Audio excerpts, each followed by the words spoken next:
5, 4, 3, 2, 1, go!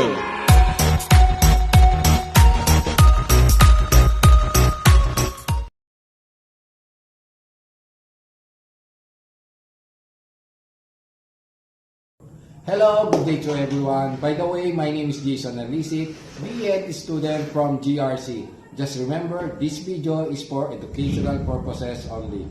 Enjoy your watching. Magsasaka.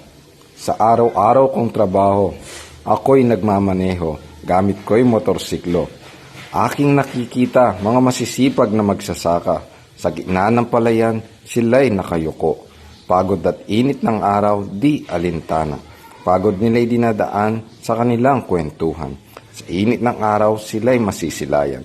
Sa tuwing ako'y dadaan o kay gandang pagmasdan, kanilang kasipagan, aking hinahangaan.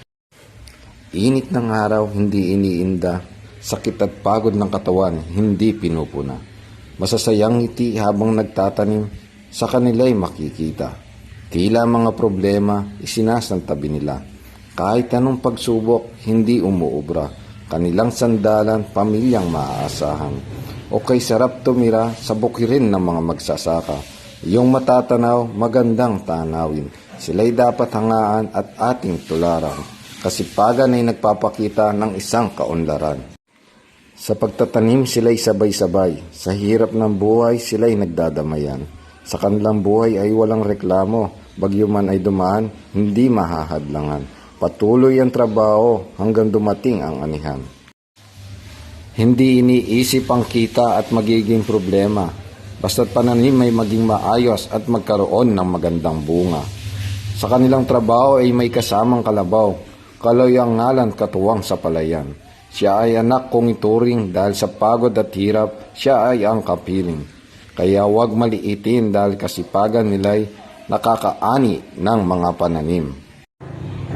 Pawis ng magsasaka, katumbas ay sambutil ng palay. Magsasaka ay palagan, sila'y huwag kalimutan. Magsasaka ang dahilan kung bakit madaming pananim sa ating palayan.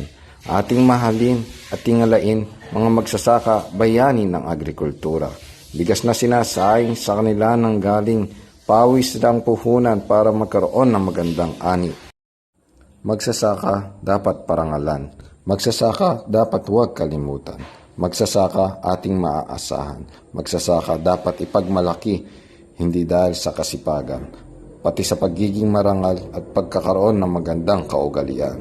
Sila'y magsasaka, laging nandyan, tumutulong para sa ating bayan.